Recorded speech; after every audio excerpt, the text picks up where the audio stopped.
Buenas tardes a todos. Bueno, damos la bienvenida y al mismo tiempo agradecemos al profesor Gabriel Salazar Vergara por su gentileza de viajar hasta la ciudad de Quilpué para presentar su publicación Historia del municipio y la soberanía comunal en Chile 1820-2016. También saludamos y damos la bienvenida a las instituciones civiles que convocan este acto. Son el Colegio de Profesores Provincia Marga Marga, bueno, quienes han facilitado el local, Centro Cultural y Educación Kimun, Libres de Alta Tensión, LAT, Comisión de Derechos Humanos de Quilpué, Limache Soberano, Espacio Cultural Bicho, Acción Barrial de Quilpué, Centro Cultural Contrapunto, Junta de Vecinos Teniente Serrano, Junta de Vecinos Población Esperanza, Fundación Bienvenidos, Colectivo Ambiental Espinal, Agrupación de Adelanto El Belloto, Mesa Adulto Mayor Quilpué, Fundación Marga Marga Group y Comité Ecológico Rural Valle de los Bellotos. Nosotros, el Proyecto La Comuna, somos un movimiento de ciudadanos cuyo principal objetivo es la recuperación de la soberanía y la democracia comunal de la región de Valparaíso, y hemos organizado este encuentro ciudadano con el profesor Salazar para escuchar su trabajo y su opinión sobre la historia de los derechos de soberanía comunal.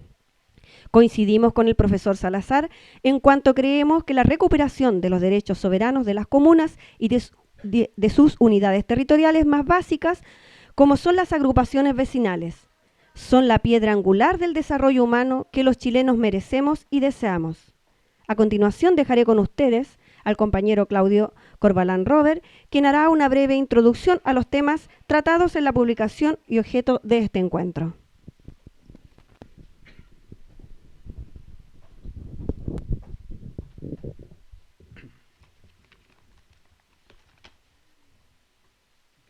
Vamos a cambiar los lentes. Estamos en la misma.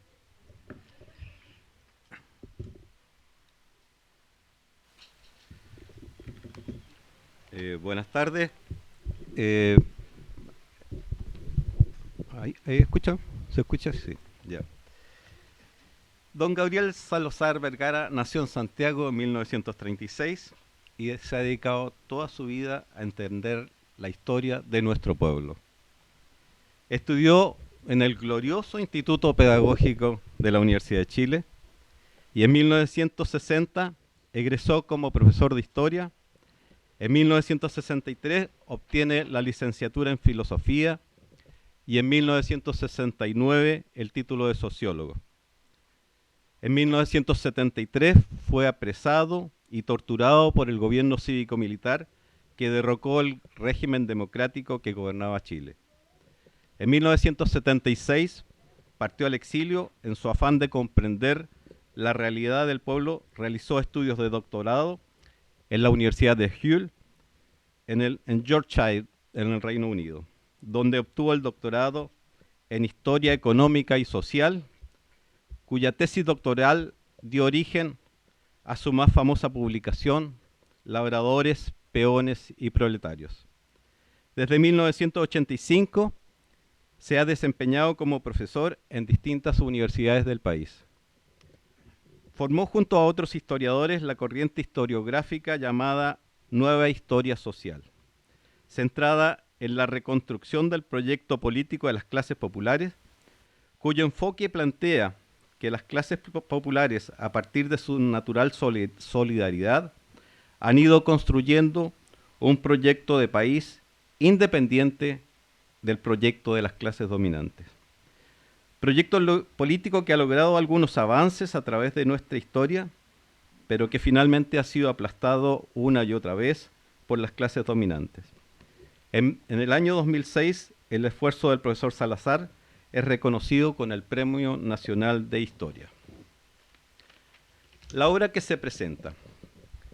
Es común en las presentaciones de una publicación como esta que algunos intelectuales conocedores de la publicación hagan un análisis crítico de la obra. pero entre nosotros no tenemos ese tipo de intelectuales. Y por lo tanto hemos preferido ponernos en una actitud receptiva frente a lo que el propio autor quiere explicarnos y de quien suponemos ha trabajado con generosidad para el beneficio colectivo.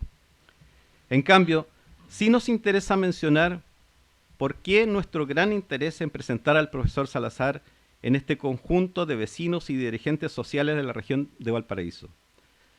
Porque creemos que el esfuerzo que ha hecho Salazar por develar aquello que se quiere mantener oculto de nuestra historia puede constituirse en una inspiración y un ejemplo para las nuevas organizaciones sociales, más hoy cuando todo parece naturalizar el sometimiento y la depredación social. Frente a ello, un trabajo como el que nos presentarán hoy da cuenta de historias reales de ciudadanos que no aceptaron el sometimiento y tuvieron ciertos éxitos en sus esfuerzos organizativos. En su reciente libro, Historia del municipio y la soberanía comunal en Chile, 1820-2016, el profesor Salazar afirma, comillas, la soberanía es una voluntad colectiva y esta solo puede emanar de una comunidad que se comunica consigo mismo, es decir, que tiene la capacidad de deliberar por sí misma, libremente, sobre los problemas que la afectan y sobre las soluciones que se deben aplicar a estos problemas. Cierre comillas. Y agrega más adelante que esta capacidad la han tenido siempre las comunidades que al mismo tiempo son vecindarios, que comparten un territorio y sus recursos. Los participantes del proyecto de la comuna, organizadores de este encuentro fraternal, pensamos que esta y otras muchas afirmaciones de esta publicación coinciden grandemente con nuestras concepciones civiles y políticas, en cuanto la soberanía constituye el principal derecho del ser colectivo, ya que en ella se encierra simultáneamente la dignidad individual y la voluntad colectiva. Pero aún más, cuando el profesor Salazar afirma que la capacidad de deliberar libremente y por tanto la soberanía tiene más que nadie las comunidades que tienen un territorio en común, comillas, en identidad con un paisaje determinado y un conjunto específico de recursos naturales, cierre comillas, está vinculando la organización social y política al cuidado sustentable de los recursos que le dan vida, como una cuestión orgánica e indisoluble, no como un problema aislado que hay que resolver producto de los excesos del crecimiento industrial. Proyecto de la Comuna como organización civil y política, en uno de nuestros principios coincidentes con los conceptos vertidos por el profesor, afirmamos que, comillas, creemos que la democracia radical recupera nuestros valores tradicionales de solidaridad, colaboración, desarrollo, fraternidad y cuidado de nuestra tierra, devolviendo el poder a las comunas, las que tienen la capacidad inherente de cualquier grupo humano de constituirse y darse el ordenamiento social que permita el mejor desarrollo humano. Por tanto, un sistema de democracia radical solo podrá emanar de una nueva constitución que promueva la voluntad de las comunidades por encima de los intereses particulares. Cierre de comillas. Les invito a escuchar al profesor Salazar y desde luego a leer su publicación referida y llenarnos de optimismo frente a los desafíos que nos plantea la recuperación de nuestra convivencia y de nuestro peligrosamente desequilibrado medio ambiente. Bueno, finalmente, al término de la exposición del profesor Salazar, vamos a dar un número reducido de preguntas, pero yo les agradezco que las preguntas sean directas, estoy hablando 4 o 5, que sean directas y sin contexto. ¿Sabes? Es muy común en esto que el tipo hace todo un discurso para finalmente preguntar. Concreto respecto de lo que del profesor Salazar ha planteado, preguntas directas. Muchas gracias.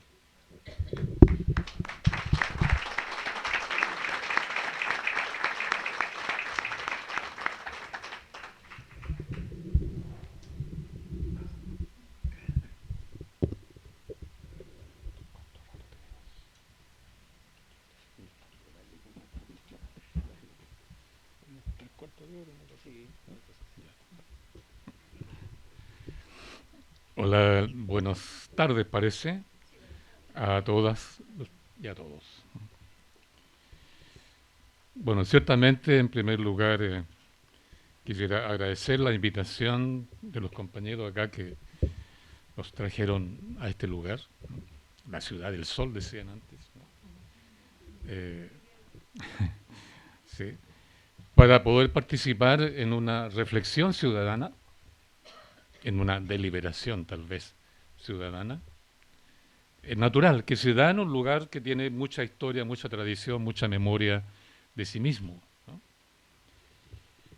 Los intelectuales que trabajamos en la universidad muchas veces nos encerramos, ¿no?, en nuestros cubículos, en nuestros escritorios, en nuestras bibliotecas, y no tomamos contacto con el pensamiento que está vivo en las comunidades, en los vecindarios mayores o menores, ¿no?, tanto en pueblos determinados como en los barrios de las grandes ciudades, ¿no? Yo diría, y no lo digo con cierta certeza, que estamos viviendo un periodo en Chile en que la reflexión profunda acerca de nuestro destino estratégico, digamos, como país, como sociedad, se está dando mucho más en las comunidades locales que en las mismas universidades. Yo conozco bien la universidad, desde 55 años que he estado haciendo clases y sigo haciendo clases en la universidad, y conozco bien y puedo decir con cierto conocimiento de causa que hoy día los grandes problemas que nos afectan como país en este mundo, ¿no?, que está enfrentando riesgos climáticos mayores a corto plazo, eh, las universidades no están pensando el país, no están pensándonos, no están pensando la sociedad chilena, mucho menos los vecindarios, ¿no? Las universidades de Chile y la Católica y las otras grandes universidades en los años 1960 a 1970 pensaban Chile. En la época de Eduardo Frei Montalvo, de Salvador Allende. Yo estaba allá en la universidad y estábamos preocupados por el destino de Chile. Teníamos este objetivo común del desarrollo como país, del desarrollo social, de la liberación social de los oprimidos, ¿sí?, de la educación gratuita para todos nuestros jóvenes. En ese tiempo la Chile pensaba Chile, la Católica también pensaba Chile. Yo participé de esos grupos pensando. Pero después del 73 y hasta el día de hoy las universidades ya no piensan en Chile. Eso lo garantizo. Porque prima, por un lado, de parte del gobierno, los estados, los gobiernos chilenos, si tienen una consulta que hacer acerca del destino económico, social, político de Chile, no le preguntan a la Universidad de Chile ni a la Católica. Le preguntan las famosas y llamadas clasificadoras de riesgo, que son grandes empresas privadas internacionales que estudian país por país en detalle, en todas las dimensiones posibles de un país, para decir al capital financiero internacional: mire, este país está apto, está domesticado, está disciplinado, invierta ahí y le va a ir bien. Por eso hay que estudiar el país detalle, para asegurarse que no hay riesgo para invertir ahí. Bueno, decía que hoy día los problemas técnicos que tiene un país para, de alguna manera, gobernar su futuro, si es un modelo neoliberal, no se les consulta a las universidades, se les consulta a las clasificadoras de riesgo, que, repito, son entidades internacionales que están al servicio del gran capital internacional. Entonces ellas estudian país por país en detalle todas las variables posibles, todas las dimensiones posibles, científicamente, en detalle, no hay nada que decir, pero para informarle al capital financiero: oiga, invierta aquí, no hay riesgo, no invierta acá, aquí sí hay riesgo. Entonces por eso es que los gobiernos chilenos se guían por estas consultoras internacionales. Las más conocidas son Standard & Poor's, ¿no?, está en inglés por supuesto, Moody's y Fitch and Ratings, que son las tres más grandes del mundo. Hasta Estados Unidos las consulta, ¿no? Es una especie de procesión obligada de los países detrás de los informes que entregan mensualmente estas consultoras. Entonces por eso es que Chile se guía por estas consultoras, no se guía por las opiniones de los intelectuales de la Chile. Por eso no estamos pensando como universidad, no estamos pensando el país. La universidad hoy día se han convertido en campos de carrera individual de los intelectuales y los académicos que allí están. ¿No es cierto? La cuestión es desarrollar el currículum personal, porque semestre a semestre te evalúan. ¿Qué hiciste en este semestre? Y todo se convierte en puntaje. Y según el puntaje, puede ascender al escalón suficiente en la jerarquía académica. Y pasar de ayudantito, asistente, profesor asociado, profesor titular. Y si después de eso te dan un premio nacional, pues mejor, ¿no es cierto? Llega a la cima absoluta. Entonces cada intelectual piensa en su carrera individual. No me interesa lo que hagas tú. Tengo que, en lo posible, eliminarte de la competencia. Entonces se compite. ¿Y cómo se obtienen los puntos para aumentar, digamos, grado en la carrera, la jerarquía académica? Pues ahora todo se convierte en puntaje. Y hoy día lo que más puntos da, por eso es que todos apuntan a eso, es si usted publica un artículo de unas 18 o 20 páginas en una revista internacional, ojalá en inglés. Y si un alemán, chapó, saludo.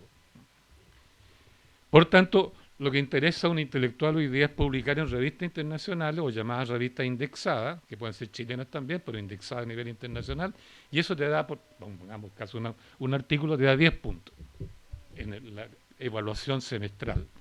Si tú publicas un libro que investigamos, pongamos, la comunidad aquí de Quilpué, para saber si el movimiento comunal de Quilpué va a poder desarrollarse o no, ¿te fijas? Y lo publicamos para que lo lean los quilpueínos, no sé cómo se dice, ¿no? Pues eso no te da puntos. Esto no te da puntos. Yo les puedo citar un gran sociólogo, Tomás Mulián, Premio Nacional de Ciencias Sociales, ¿no? Él publicó tiempo atrás un libro que se llama Chile, anatomía de un mito, donde contaba la realidad de nuestros ciudadanos dentro del modelo neoliberal y sacaba ciertas conclusiones. Ese libro llegó a vender como 50.000 ejemplares, que para un libro de sociología es absolutamente récord nacional, no digo mundial, pero nacional sí. Pero ese libro no le da puntos a Mulián. No se califica bien el trabajo que uno hace para la ciudadanía. No se califica, no da puntaje si lo que aquí conversemos y acordemos como comunidad pensante, para determinar nuestro futuro, y lo usamos para actuar y para escribir, ¿no es cierto?, y sacar libros, no da puntaje. Entonces, no hay incentivos para que los académicos piensen Chile, como Chile o cada comunidad por separado, ¿no? Por eso la universidad hoy día está volcada hacia adentro, se mira, por decirlo así, se mira su propio ombligo. No se forman equipos de trabajo porque manda la individuación, manda el currículum personal. Y entonces, ¿quién está pensando Chile? ¿Quién está pensando para los ciudadanos? ¿Quién está pensando para el pueblo, las comunidades locales? Pues nadie. En la época de Pinochet, sabemos, en los años 80, especialmente comienzo del 90, habían ONGs. Yo trabajé 20 años en una ONG, ¿no? Y en función de esa ONG vine en esa época aquí a Quilpué. Trabajamos con un jardín infantil que tenía proyectos también de desarrollo comunal. Algo con el Sol de Quilpué, no me acuerdo cómo. El Sol, exactamente. Y estuve aquí en ese tiempo, por acá. Entonces, en esa época las ONGs pensaban en el pueblo. Organización no gubernamental, sino de la sociedad civil. Y efectivamente habíamos como 200 ONG en Chile en los años 80, pensando el pueblo, la sociedad civil, los jóvenes, las mujeres, los niños. Pero vino la transición, vino la llamada democracia, gobierno de Elwin, y después los otros gobiernos, y la ONG se acabaron. Porque era una vergüenza, porque las ONG funcionaban con ayuda internacional. Operábamos con dólares, ¿no? Pero, claro, los gobiernos dijeron, no, el Estado se hace cargo, se acaban las ONG, y entonces las ONG dijeron, ya, pues nosotros podemos ayudar al gobierno ahora para trabajar con el pueblo. Y el gobierno dijo, no, y se acabaron las ONG. ¿Y quién piensa hoy día el pueblo? Ese es el problema. No tenemos una teoría oficial, una teoría pública, una teoría avalada por la universidad para lo que aquí estamos tratando de hacer. Lo que han hecho los compañeros de este movimiento de la comuna es a pulso, desde abajo hacia arriba, y no ha encontrado eco ni en la universidad, ni en los partidos políticos, ni en el gobierno, nada. Ni siquiera en el Ministerio de Educación. Por eso al tropezar con este librito que sacamos, los compañeros me fueron a ver y comenzamos a iniciar ahí toda una conversación. Digo esto porque lo importante es que hoy día las comunidades piensen, deliberen, identifiquen sus problemas, propongan soluciones a esos problemas, conviertan en mandato soberano la solución que proponen para esos problemas. Mandato soberano. Esto es clave, absolutamente fundamental. Si la comunidad delibera sobre sus problemas y llega a un acuerdo, esta es la solución, esa solución se convierte en mandato, y mandato soberano. Si tengo ese mandato, solo después de establecido el mandato, te elijo a ti, te elijo a ti, te elijo acá, ¿no es cierto?, para que ejecutes el mandato. Ejecuten. Yo elijo representantes para que ejecuten mis mandatos. Eso es ser soberano. Eso es ser ciudadano soberano. Y si tú lo ejecutas mal, o te cambias de tienda y comienzas a hacer otras cosas nada que ver con lo que te dijimos, o traicionas el mandato, pues te quitamos el cargo, revocación de cargo, y te juzgamos por traidor a la soberanía. Eso es ciudadano soberano, eso es comunidad soberana, eso es política soberana. La conclusión que uno saca de eso es que nunca, esto es una especie ya de eslogan o mandamiento bíblico, ¿no? Nunca hay que elegir a nadie, ningún representante, sin mandato previo. Porque si lo hago, le doy carta blanca, ¿no? Te elijo y tú haz lo que quieres. Y esto, precisamente esto es lo que hemos estado haciendo desde 1833 hasta el día de hoy. Elegir representantes nuestros sin mandato. Ellos hacen lo que quieren. Si quieren, cumplen lo que prometieron ellos, porque ellos prometen, no es que uno le dé un mandato. Ellos prometen, voy a hacer esto, ¿no? Durante la campaña y recorren, qué sé yo, las ferias libres, dándole besitos a la señora, a los cabros chicos, y prometen algo. ¿Quién controla si lo realizan o no? Nadie.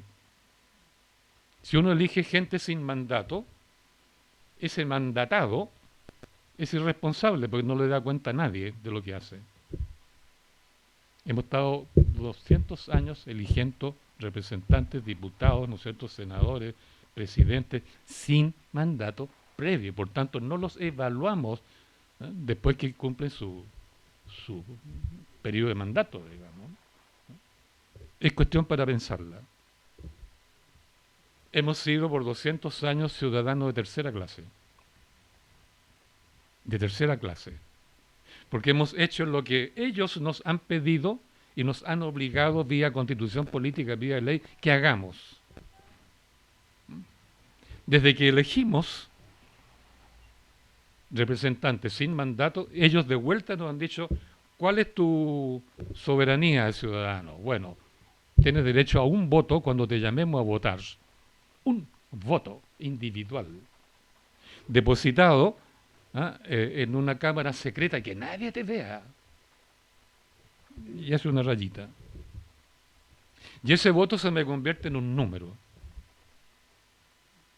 Y los números, las sumas totales, las interpretan otros. Las interpretan, ¿no?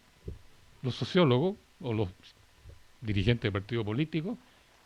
Y de ahí sacan de las políticas públicas y las leyes que ellos estiman convenientes. Uno puede preguntarse, ¿el voto individual es expresión de soberanía ciudadana? Lo que decía el maestro que leyó recién, ¿no?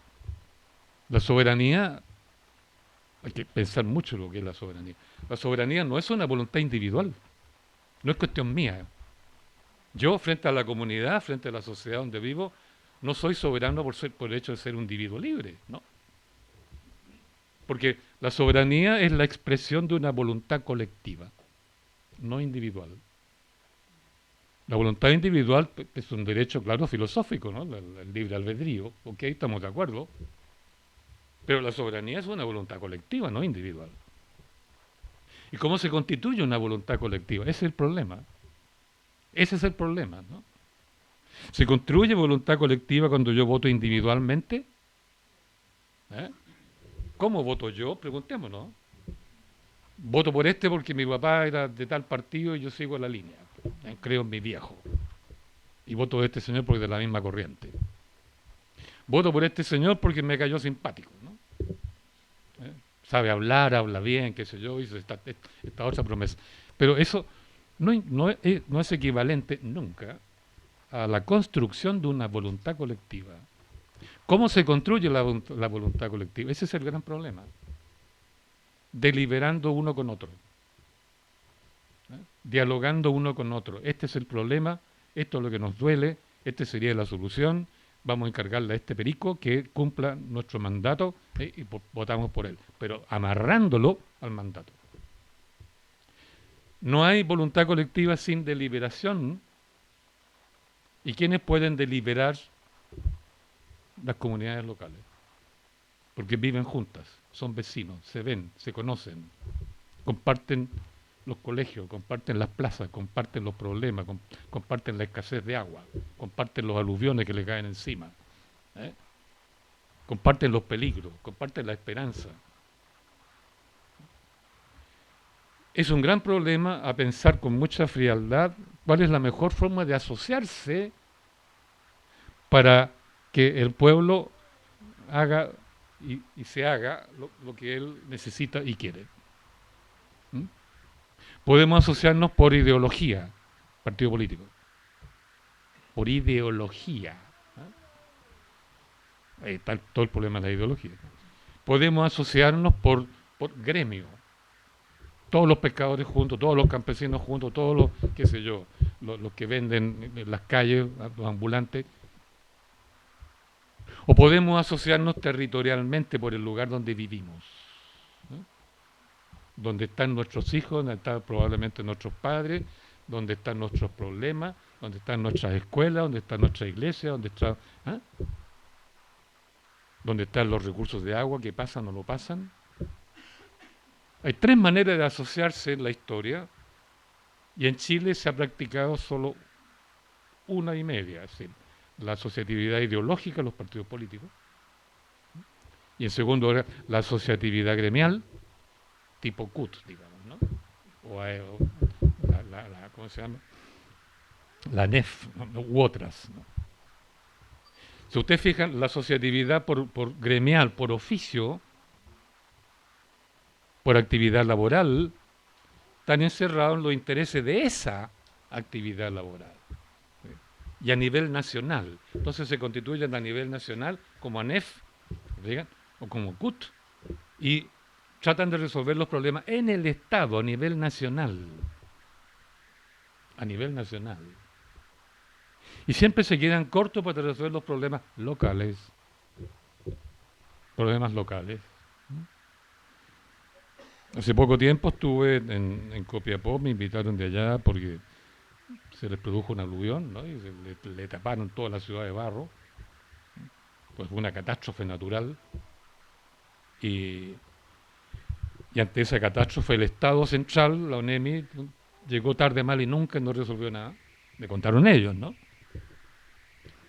Llamaron al señor alcalde y municipio, no tenía recursos, tampoco pudo llegar, no resolvió nada. Entregó unas palitas por ahí, que se dio unas carretillas, y no pudo más. Pero entonces ellos se unieron.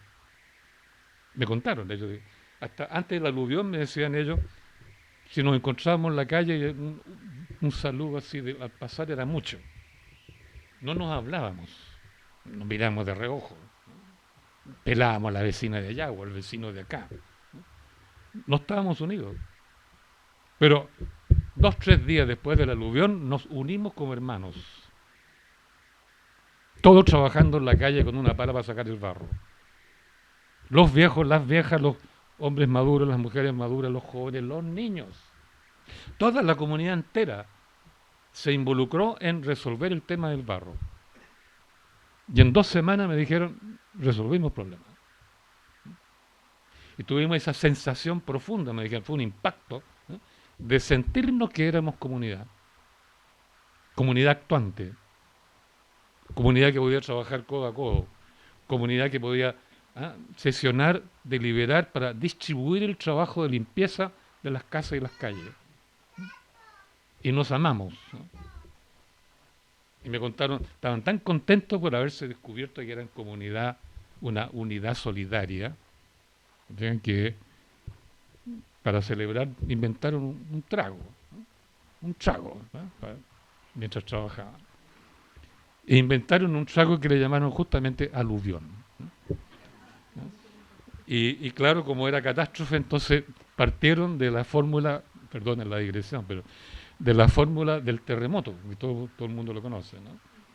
Pero a la fórmula del terremoto le agregaron específicamente un vasito de café colombiano. Tenía que ser colombiano, porque había muchos colombianos en la zona, ¿no? Y el terremoto, al agregarle café, quedó exactamente color aluvión, ¿no? Entonces ellos celebraron su identidad comunal, ¿te fijan?, su soberanía comunal, tomando y celebrando con ese trago, ¿no? Muy simbólico, pero estaba muy impactado por haberse descubierto que eran comunidad en circunstancias que antes de la aluvión ni se saludaban, ¿no?, en las calles. Bueno, un caso aislado, pero que revela hasta qué punto que las catástrofes naturales, los problemas que afectan a todo un pueblo, pensemos en Quintero con los olores que tienen hoy día, pensemos en Freirina, tiempo atrás, con el olor a chancho que enfermó a sus niños, pensemos en el sur también, en la isla de Chiloé, o en Punta Arenas, o en Aysén, o en Calama, ¿no?, donde el problema que afecta a toda la comunidad obliga a sus habitantes, a sus vecinos, a unirse y a pensar como una comunidad, ¿no? El problema es que este movimiento natural en Chile, desde el 2000 hacia acá, es un movimiento subterráneo. Los periodistas no hablan de él. Por más que ustedes busquen, si hablan es porque tal comunidad cerró el camino, ¿no? Cerró los caminos, se produjo un taco, entonces llegaron los carabineros y al final contabilizan las bombas lacrimógenas, los heridos, qué sé yo, la interrupción del tráfico, pero no la voluntad local, soberana, que decidió hacer eso para hacer presente sus problemas y la solución al problema. Entonces, más o menos desde el año 2000 en Chile, tenemos un movimiento subterráneo de comunidades locales que se mueven para hacer algo, por sí mismas, soberanamente. Y si no es la comunidad entera, son los colegios. Son los colegios. Ciertos colegios locales, tengo presente, por ejemplo, el caso de la escuela y liceo más tarde, Los Ríos de Chile, de Liriquén, cerca de Concepción.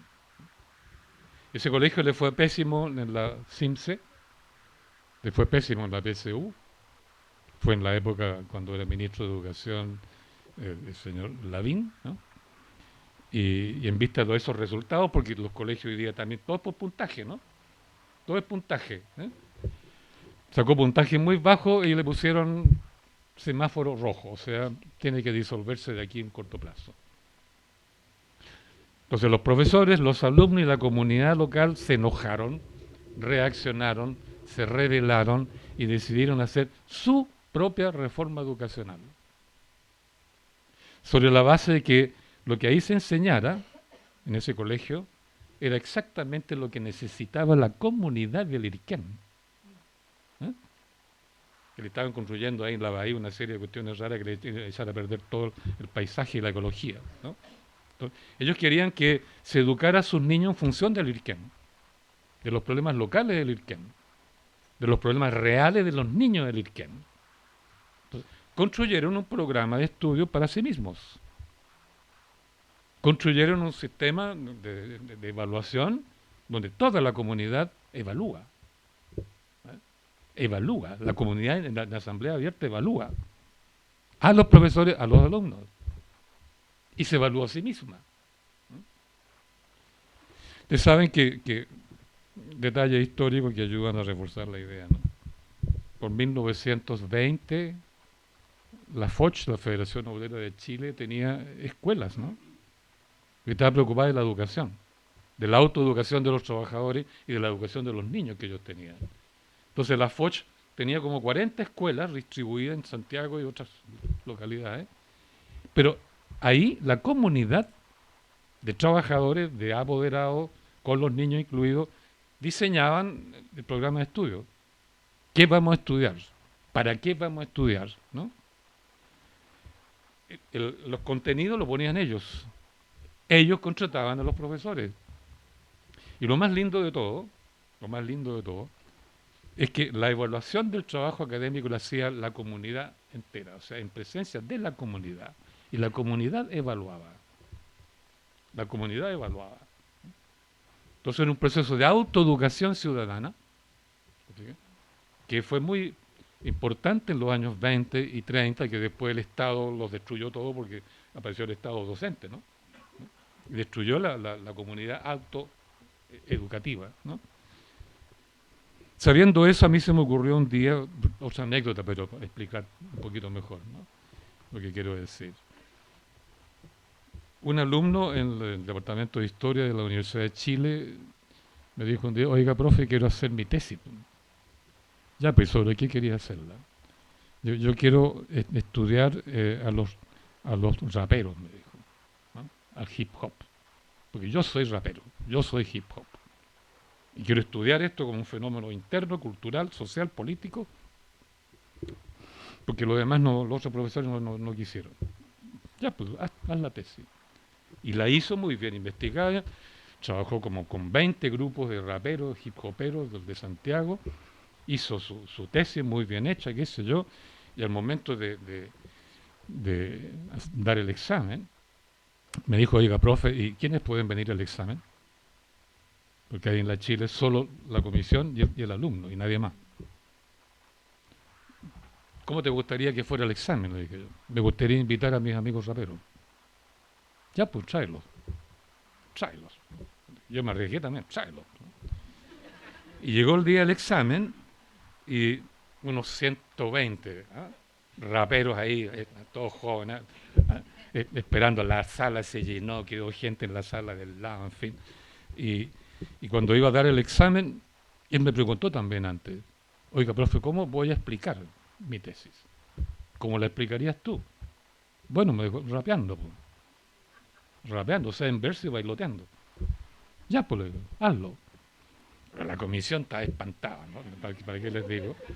Pero este maestro hizo una brillante exposición de su tesis rapeando, ¿no? Tal como los mapuches, ¿verdad?, también hacen su presentación. ¿No? Ya, y lo hizo brillantemente. Vinieron las preguntas, la comisión tiró las preguntas de siempre, me tocó a mí.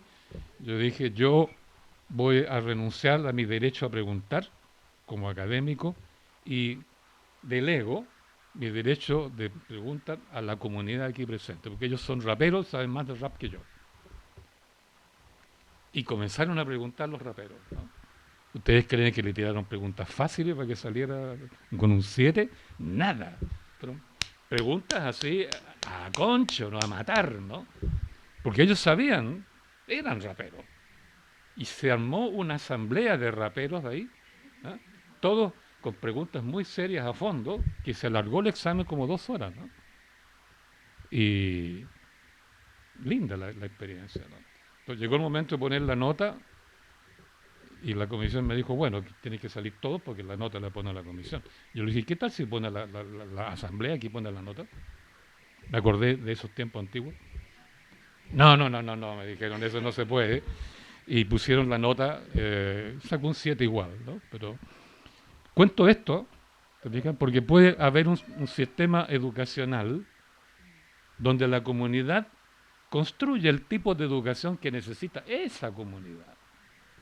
¿Te fijas? Porque no vamos a comparar los niños de Arica o los niños de Putre con los niños de Tirúa, con los niños de Lebu, con los niños de Coyhaique. ¿Te fijas? Son muy distintos. Los problemas son distintos, ¿no? Y ocurre que en Chile, y eso lo contamos un poco en este libro de paso nomás, que en Chile siempre el sistema educacional que se ha aplicado desde el Estado ha sido importado. Importado. Inspirado en modelos extranjeros. Partimos con Bernardo Higgins, ¿no es cierto?, la escuela lancasteriana, modelo inglés. Cayó Higgins, entró en descrédito del sistema, llegan después los conservadores, modelo francés. Modelo francés. Toda la mitad del siglo XIX, modelo francés. Hacia finales del siglo, el ejército enamorado de Alemania y de Prusia impuso en la educación el modelo alemán. Yo estudié en el Liceo de Obligación en Santiago, que fue construido por los alemanes, ¿no? Y todo el sistema educacional de fines de siglo alemán. Por 1920 volvimos de nuevo al modelo francés. 1940, 50, 60, modelo yanqui. ¿No? La famosa educación personalizada, que es un modelo yanqui. Y ahorita, desde el 2000 para acá, se hizo un intento de imitar un modelo educacional de Taiwán, Formosa. No resultó. Y ahorita, en los últimos 10 años, estamos imitando a Finlandia. Siempre el sistema educacional nacional ha sido copia del extranjero. ¿Te fijas? Por eso es que el pueblo nunca se ha sentido identificado con lo que le enseñan. Preguntémonos por qué los estudiantes del Instituto Nacional se han revelado en la forma que se han revelado. Hoy día leí en el Mercurio que ayer atacaron la oficina de la nueva directora, recién inaugurada en su cargo, entraron violentamente, destruyeron las puertas y iban a incendiarla. ¿Qué le hicieron o pensaban hacerle a la directora? ¿Por qué eso? Es que los estudiantes, los jóvenes del día de hoy son intrínsecamente vándalos. Uno puede aceptar una explicación como esa, son antisociales, son, ¿no es cierto?, vándalos, por esencia, por nacimiento. Yo, en el siglo XIX leí unos archivos judiciales donde como acusaban a los rotos de ser ladrones, ¿no? Entonces, los documentos públicos, los rotos son ladrones de nacimiento, o sea, nacían robando los cabros. Esto tiene que tener una explicación. Yo tengo algunas respuestas a eso, no sé, es muy largo explicarlo acá ahora, pero tiene que ver mucho con el hecho de que estamos educándonos con modelos extranjeros importados. Y al hacer eso, no interpretamos la realidad de nuestros niños. Y nuestros niños son muy distintos. Dentro de Chile son distintos, una comunidad a otra. ¿Cuánto más respecto de los extranjeros? Bueno, digo todo esto en función de que estos problemas se me fueron acumulando a mí en mi experiencia. Yo soy profesor hace 55 años y he hecho clases por todas partes, desde presos políticos, exiliados, trabajadores, campesinos, qué sé yo, por todas partes. Y eso me motivó en cierto momento a estudiar el tema de la comunidad local y por tanto el municipio. A partir de lo que conocí, manejando unos papeles, unos documentos de la época de la independencia. Fíjense ustedes, ¿no?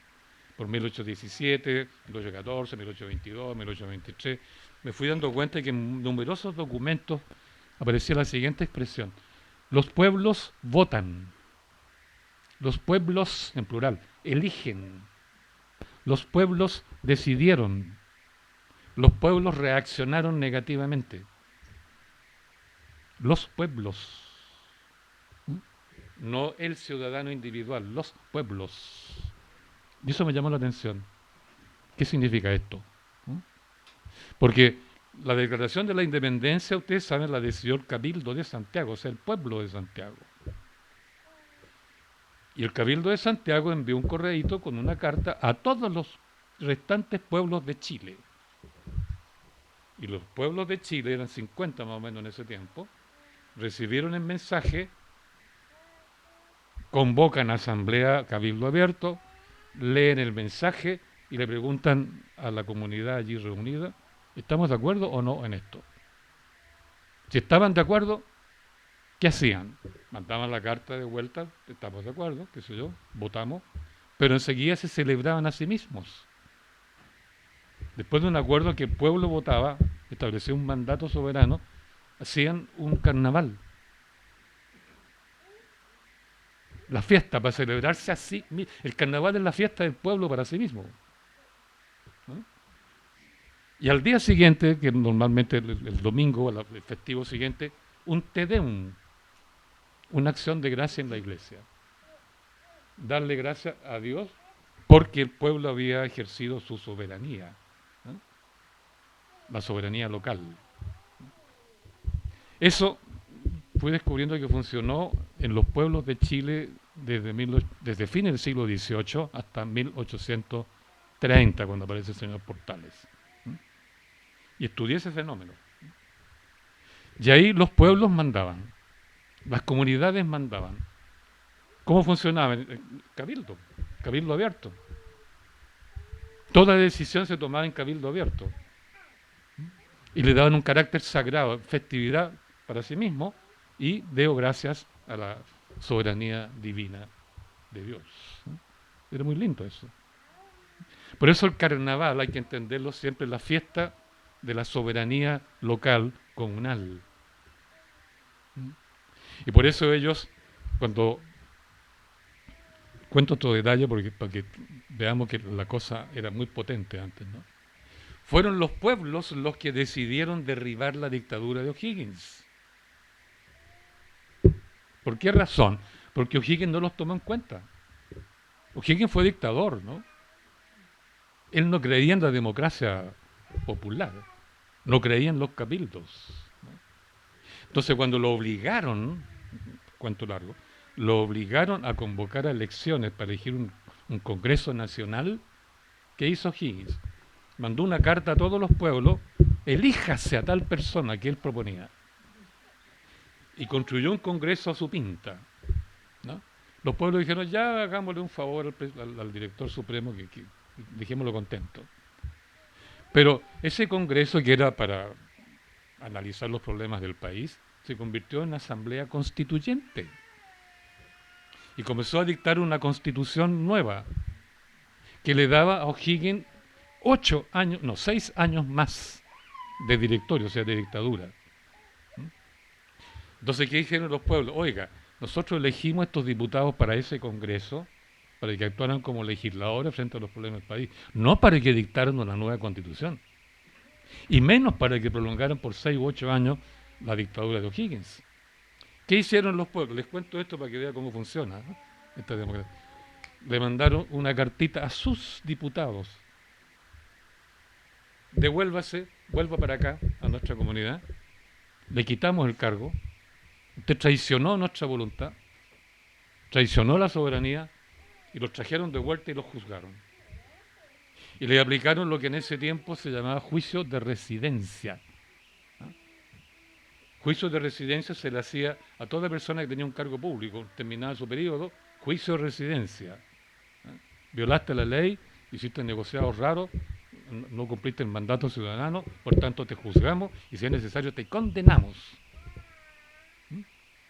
Por eso O'Higgins se encontró con que los pueblos desautorizaron sus decisiones, lo acusaron de tirano y termino el cuento aquí, los pueblos de la provincia de Concepción se reunieron, formaron, pegarse bien, principio federativo, formaron la Asamblea de los Pueblos Libres de la provincia de Concepción, Asamblea Provincial.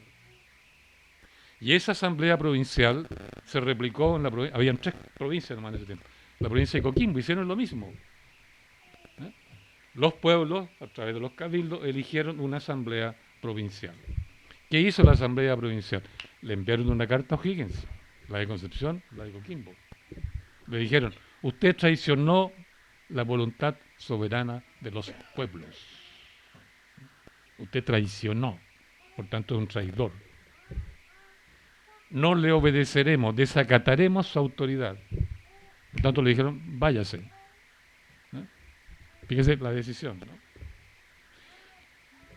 La famosa abdicación de O'Higgins no fue un gesto absolutamente heroico de un héroe de la patria que generosamente deja el poder, ¿no?, para que gobierne el pueblo. Mentira. fue forzado a abdicar, porque las milicias, el ejército obedeció al pueblo, no obedeció a O'Higgins. O'Higgins formó la guarnición de Santiago cuando le llegaron las cartitas de Coquimbo y Concepción para atacar, ¿verdad?, militarmente a estas asambleas provinciales. Y la guarnición formada en la Plaza de Armas le dijo, no nos movemos. Fue ese el momento que O'Higgins se sintió perdido y abdicó. ¿No? Pongo este ejemplo porque, fíjense, ahí está el modelo. La comunidad local sesiona, delibera, y para eso estaba el cabildo.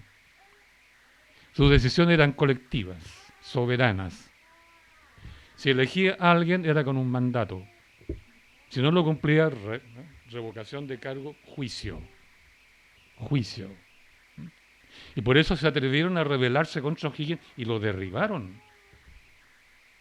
Y como había violado la voluntad soberana de los pueblos, le iban a aplicar un castigo vía juicio de residencia.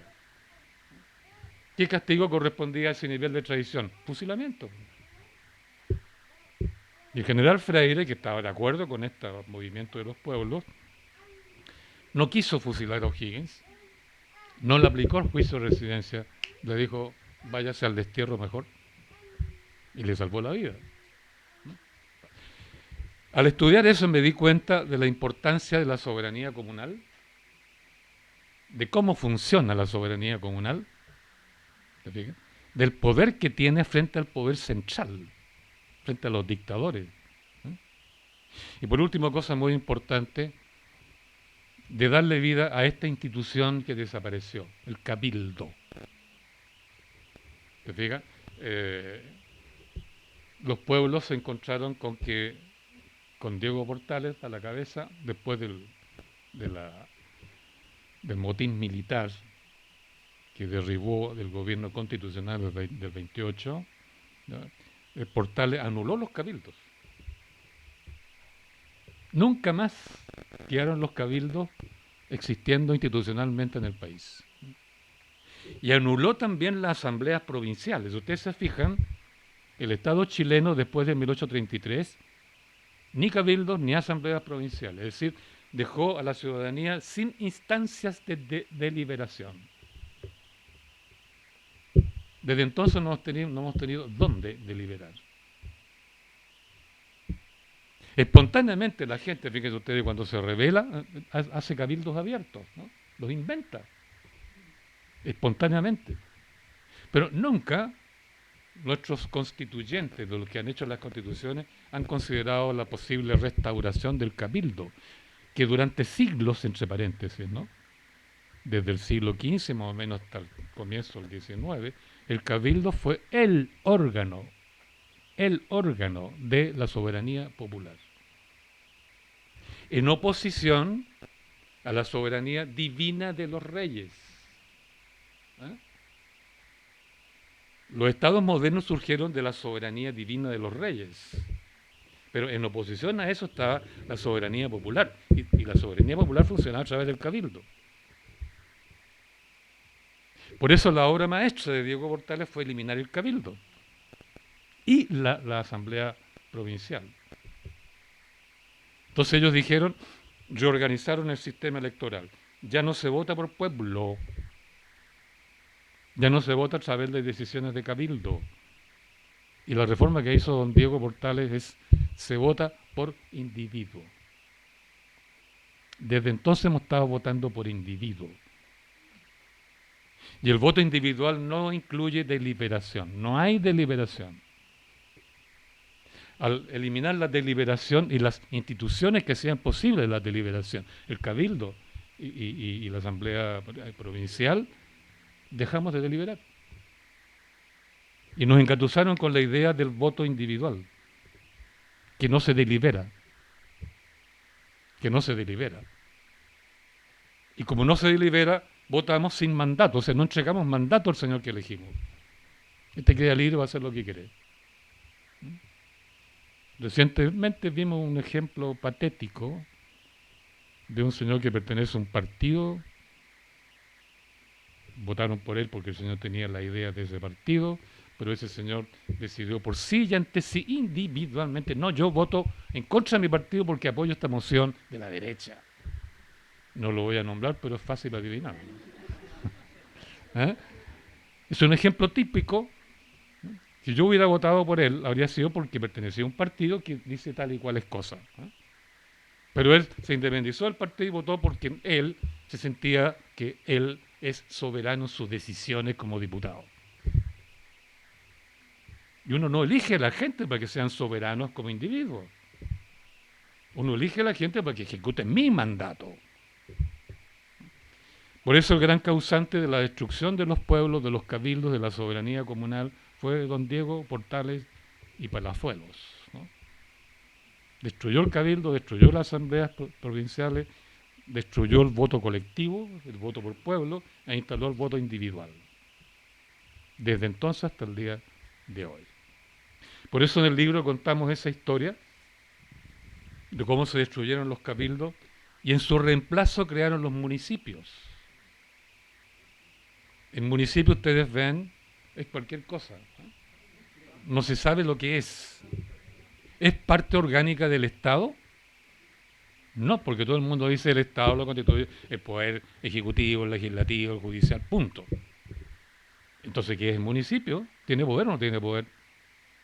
No, porque todas las constituciones han hecho lo mismo. El municipio es el escalón inferior de la estructura administrativa del Estado. No dice estructura política, administrativa del Estado.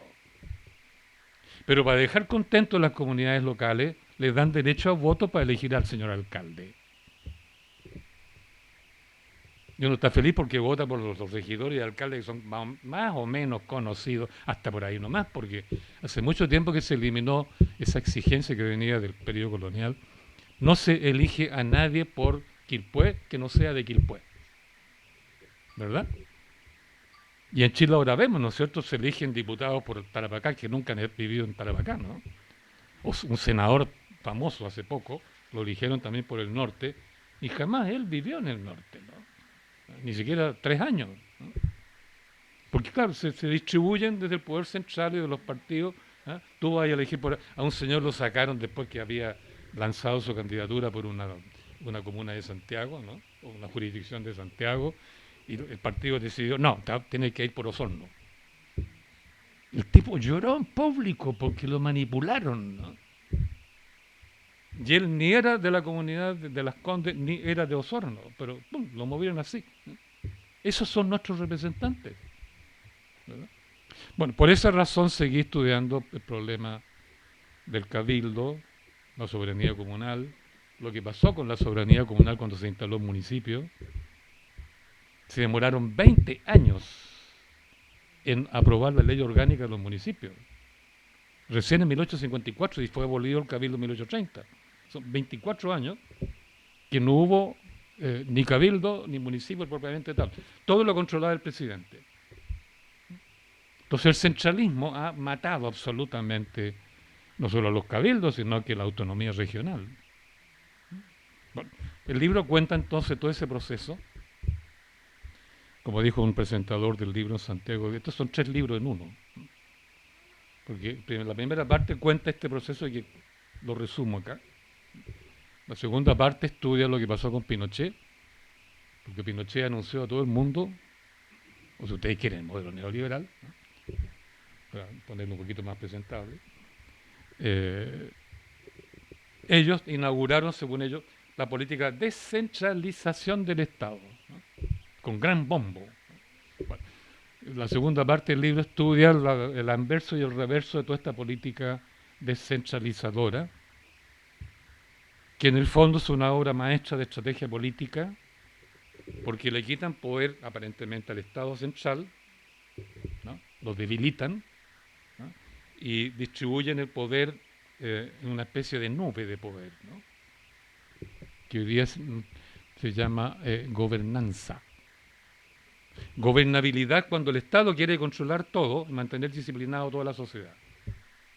Pero si el Estado no quiere aparecer haciendo eso, entonces distribuye el poder en funciones como una nube, en fragmentos. Y eso se llama hoy día, no se llama gobernabilidad, sino gobernanza. Y esa es la obra maestra, porque ellos achicaron, ¿no es cierto?, jibarizaron el Estado central, no es tan potente como en la época de Alessandro, en la época de yo, pero entonces el mercado asumió posiciones de gobierno y poder. ¿Sí? Entonces el mercado, ¿verdad?, no actúa como un poder central que domina a la sociedad, no, actuó sobre cada uno de nosotros. Oiga, venga, compre, gaste, endeúdese, le ofrezco tarjeta de crédito, 40 millones de tarjetas de crédito hay en este país para 6 millones que trabajan, ¿no? El Mercurio el otro día decía, el 80% de los presupuestos familiares, deuda. El mercado es muy eficaz gobernando sin gobernar. Esa es la obra maestra de la revolución política neoliberal. Por eso Piñera, perdón, el presidente Piñera, no necesita ser dictador, ni tirano, ni abusador, ni prepotente. Puede dársela si quiere de populista, ¿no? Si quiere de populista, o micropopulista, podríamos decir. Porque no necesita más poder, no necesita más reformas estructurales profundas. El modelo ya es perfecto. Es más perfecto que el de Estados Unidos. Eso se sabe, ¿no? Y la parte de disciplinar al pueblo no lo necesita hacer el gobierno, salvo política represiva y los pobres mapuches, etcétera, sino el mercado. Pues. Por eso el mercado nos gobierna sin ser gobierno. Esa es una obra maestra de macuquería política. Entonces, bueno, el segundo capítulo está destinado a desenmascarar este nuevo modelo político que nos rige, ¿no? Y la tercera parte del libro cuenta una historia real, la de la comuna de Maipú, en Santiago, que es la más grande, una de las más pobladas de Chile. Partió siendo rural, hoy día es una verdadera ciudad. Y la estudiamos porque, claro, pasó de ser una zona de grande hacienda con dominio de los terratenientes a una ciudad con una gran población que tiene bastante autonomía para decidir políticamente lo que quiere, ¿no? En esa comuna se dio, ustedes saben, la batalla de Maipú, que es lo que todo el mundo quiere, que Maipú se dedique nada más que hacer el recuerdo de esa batalla, el abrazo entre San Martín y O'Higgins, toda la historia. Tiene el templo votivo de Maipú. Entonces toda la tradición histórica pública, oficial, apunta el abrazo, ¿verdad? O'Higgins, San Martín, el templo votivo, ¿no? La batalla de Maipú. Pero yo le agregué una segunda batalla de Maipú en esta historia, que muchos de ellos son conscientes de eso, que fue el famoso cordón industrial o comando comunal Cerrillos Maipú, que se le reveló a Allende, ¿no?, que lo acusó de que su camino iba a conducir al desastre y que no adoptara el poder popular como eje de su política. Se le reveló, ¿no? Bueno, cuento toda la rebelión del cordón Cerrillos Maipú, donde participaron obreros, estudiantes, campesinos, pobladores, celebrando un cabildo abierto que decidieron: nosotros vamos a gobernar aquí. Cabildo abierto, ¿eh? Bueno, es una historia muy linda que terminó, claro, en la represión militar del 11 de septiembre. Bueno. Y la tercera batalla de Maipú, que les relatamos ahí, consiste en que ustedes saben que Maipú es la única municipalidad en Chile, la única, hay otra más chica por Puerto Octay también, que es propietaria y administradora de una empresa de agua potable y alcantarillado. Es de la comunidad de Maipú, la administra una empresa especial que también la controla el municipio y la comunidad. Y la única, SMAPA se llama, Servicio Municipal de Agua Potable y Alcantarillado, ¿no? Es la única empresa de agua potable chilena manejada por una comunidad y defendida por su comunidad. Todo el resto, ustedes saben, excepto esta chica de Puerto Octay que está pasando por aprietos muy grandes, todo el resto son empresas extranjeras. Desde que se privatizó el agua, todas las empresas sanitarias que le llaman pasaron a manos extranjeras, administradas por manos extranjeras, excepto SMAPA. Entonces varios alcaldes han querido privatizar SMAPA y ahí la comunidad Se parte para en dos pies, ¿no es cierto? Y no han podido privatizarlo, ¿no? Entonces, la tercera parte del libro cuenta cómo la comunidad de Maipú ha dado 3 batallas como comunidad. Bueno, la de Maipú no cuenta, ¿no? Pero la batalla de Maipú. Pero la del poder popular, del cordón industrial, sí. Y esta también, ¿no? Bueno, el libro cuenta esas 3 vías, ¿no?, de análisis, pero el problema de fondo es el que planteamos al principio. ¿Cómo ser hoy ciudadanos?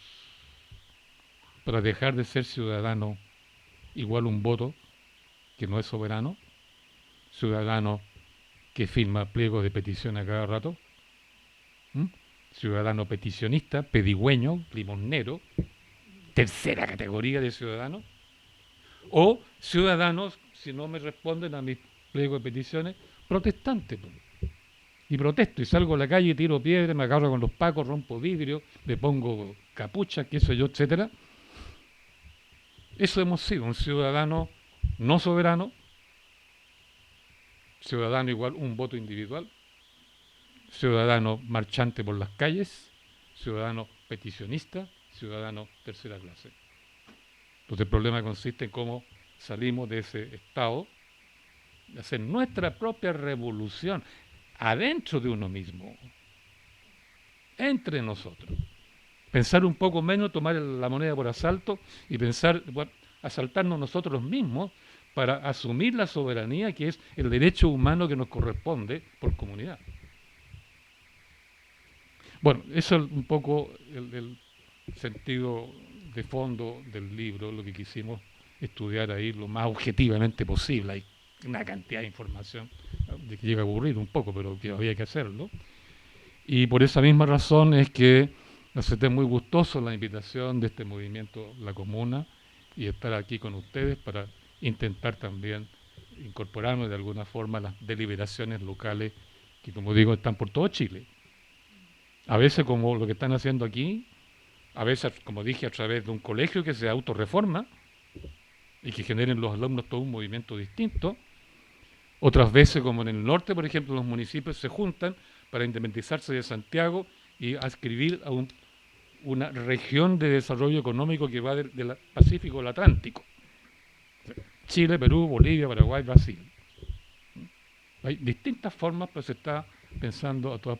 Lo que le falta a este movimiento es precisamente un reconocimiento científico, teórico, académico, político, porque no tenemos tradición al respecto. Portales nos quitó todas las posibilidades de construir tradición de soberanía comunal. Por eso hay que pensar de nuevo lo importante que fue el cabildo, la posibilidad de reconstruir una municipalidad o una organización como el cabildo, nuestra, no manipulada por el Estado, manipulada por los partidos. No que sea genuinamente limachina o quilpueína, no sé cómo llamarla, o Valparaíso, que lo están hablando ustedes. Recibí en estos días una invitación de un movimiento similar en la provincia de Coquimbo, que van a celebrar un acto como este en La Serena, ¿no?, con la gente del Valle del Elqui, donde sé que hay una asamblea ciudadana, y de otros lugares. Sí, están surgiendo movimientos importantes al respecto. Y tal vez a lo mejor, en lugar de esperar que la universidad nos entregue la teoría que necesitamos, o la ideología extranjera, o los partidos políticos, o el gobierno, nosotros la construimos. Nosotros la construimos. ¿Por qué no? ¿Por qué no? Como decía Aristóteles, un grupo de gente, una comunidad pensante puede pensar más y mejor que un sabio. Nunca menos que un sabio, decía Aristóteles, ¿no? Y por supuesto, lejos más que un tirano. Yo creo que el principal derecho humano consiste justamente en ejercer la soberanía que nos corresponde por comunidad. Sería todo de mi parte. Muchas gracias.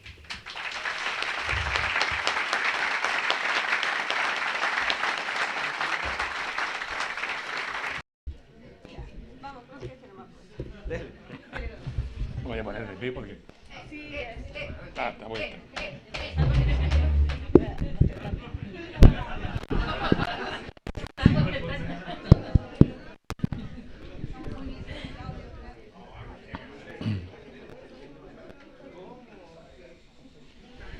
Una de las características tal vez más notable de los ejemplos que han dado algunas asambleas ciudadanas que se mencionaban acá, y sobre todo las grandes asambleas nacionales que convocaron los trabajadores de 9, 18, 19, 21, 24 hasta el 25. Porque hubo una época, los trabajadores y el pueblo en general convocó a asambleas nacionales que él organizó con la intención específica de debatir libremente, pero con orden, ya llego a ese punto, los problemas nacionales para ellos dictar leyes respecto a esos problemas y una constitución. En ese periodo había una asamblea por todas partes. Vivía Chile en un estado de asamblea. A tal punto que los mismos militares, una historia que otro día podemos comentar, también les dio por hacer asambleas y deliberar. Del mismo modo que estaba deliberando la FOCH o la FECH, qué sé yo, o los trabajadores en general, ¿no? Entonces, en ese periodo, yo estudié especialmente una asamblea que se llamó la Asamblea Constituyente de Asalariados e Intelectuales, que se autoconvocaron los asalariados, los intelectuales y los estudiantes, qué sé yo, en marzo de 1925. Esa asamblea se reunió para dictar una constitución para Chile. Se autoconvocó, no la llamaron, se autoconvocó. Y yo estudié eso en detalle y me dediqué a estudiar los diarios de derecha. En ese tiempo, el Mercurio, el Ferrocarril, la Unión de Valparaíso, el Diario Ilustrado. Y todos ellos coincidieron, todos, sobre todo el Mercurio. La asamblea que celebraron los trabajadores, los estudiantes, los intelectuales, los profesores, etcétera, llamada constituyente, fue un modelo de asamblea. Un modelo, lo dijo el Mercurio. Uno, por la organización interna. Fue realmente, dijo el Mercurio, una deliberación de trabajo para producir un acuerdo. Se entendió como un trabajo productivo. Y se dio, lo dijo el Mercurio, al más alto nivel intelectual que uno puede imaginar. Y agregó todavía otra cosa, ¿no? Que los que sobresalieron en esa asamblea por sus intervenciones, por la disciplina, por el nivel de análisis, eran los obreros, más que los intelectuales. Y los obreros tenían una historia de 100 años de asambleísmo en las sociedades mutuales. Los intelectuales no. Entonces no es extraño que los obreros hayan superado en calidad de debate teórico para dictar una constitución a los intelectuales. Y a eso quería llegar, que era mi introducción a la respuesta, ¿no? Que en ese tiempo toda asamblea o grupo que se constituía en asamblea, lo primero que hacía era acordar, comillas, el reglamento de sala. Reglamento de sala, una ley, una norma específica para saber cómo nos comportamos en una asamblea para que la asamblea sea productiva. Y en esa asamblea constituyente de trabajadores intelectuales, lo primero que hicieron, se designó un comité para que dictara el reglamento de sala, es decir, cómo nos vamos a comportar en la asamblea. Y mientras estaba el comité redactando el reglamento de sala, se dio libremente la palabra al público, una anécdota, pero es interesante conocerla. Y la primera persona que levantó su mano fue una profesora que tenía 18 años. Y dijo, yo quiero que aquí acordemos por aclamación la absoluta igualdad de derechos del hombre y la mujer. No tenemos que discutirlo para llegar a un acuerdo, por aclamación. Y claro, por aclamación se aprobó la igualdad absoluta de derechos del hombre y la mujer, ¿no? Porque en las sociedades mutuales habían hombres y mujeres, ¿no? Hombres y mujeres. Y tenían los mismos derechos y hablaban igual, ¿no? Y discutían igual todo, ¿no? Entonces no fue extraño que en esta asamblea, pero a lo que iba yo. Si queremos ejercer soberanía, tenemos que hacer asamblea. Si queremos hacer asamblea, tenemos que ser productivos. Y para ser productivo, antes de discutir nada, reglamento de sala. Y eso se respeta religiosamente. Tales comisiones, qué sé yo, tales tiempos, bla, bla, bla, etcétera. Bueno, un aviso, digamos.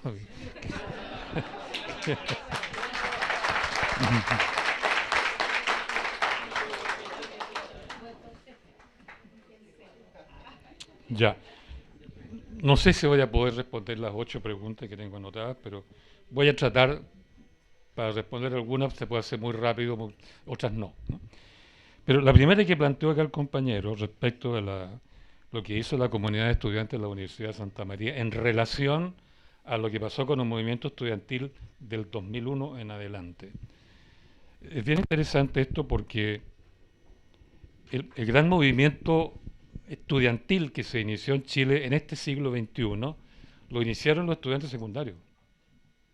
Es decir, nuestros hijos adolescentes. ¿Mm? Adolescentes, ¿no? Y ellos salen en el 2001 a la calle, porque los que no lo recuerdan, sorpresivamente. 35.000 estudiantes secundarios salen en Santiago a la calle a gritar contra el modelo neoliberal recién instalado, contra el gobierno, que en ese momento lo detentaba la Concertación de Partido por la Democracia. En concreto, correspondía allí el de Ricardo Lagos. Quedaron todos asombrados que recién reconquistada la democracia, ¿no? Como se decía, se fue Pinochet, la alegría supuestamente llegó porque se fue Pinochet, no porque llegó la Concertación, ¿no? Supuestamente. Y resulta que 35.000, perdonen la expresión porque se habló así, pendejos salen de la calle a protestar contra el modelo, ¿no? Y bueno, la ministra dijo, o vuelven a clase o se les cancela la matrícula. Son cabros chicos ustedes, no les dio boleto alguno. Y el presidente del momento dijo, no, son jóvenes, comprendan, tienen que hacer algo para hacer noticias, en fin. No le dieron boleto. 2 días después, no salieron 35.000, salieron 80.000, ¿no? Y salieron de la calle con una consigna que quiero recordarla acá porque tiene un profundo significado y es terriblemente revolucionaria, pero nadie le dio boleto en ese día, ¿no? La consigna era muy simple, ¿eh? La asamblea manda. Ese fue el rito porque salieron los cabritos de 15 años a la calle. No manda el dirigente, no manda el partido, ¿eh? Manda la asamblea. Entonces ellos inventaron esto de no tener dirigentes, sino voceros. El vocero dice lo que la asamblea quiere que se diga. Y no puede, perdón la expresión, arrancarse con los tarros. Fíjense lo que hicieron los cabros jóvenes. La asamblea manda. ¿Qué significa? Piensen ustedes que desde el año 38 hasta el 73 y después y hasta el 90 y tanto, todos nosotros fuimos educados en pedirle al Estado. Y el Estado se creyó cuenta que le pedían todo, entonces se transformó en Estado docente. Yo educo. Después dijo, yo soy desarrollista, voy a desarrollar la industria, soy un Estado empresario, un Estado desarrollista. Después dijo, que alguna estructura es mala, entonces, además soy Estado reformista, ¿no?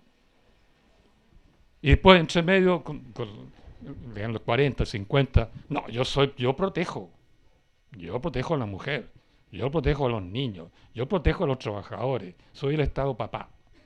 ¿Ven? Y con Salvador Allende, el Estado hace la revolución, señores, ¿no?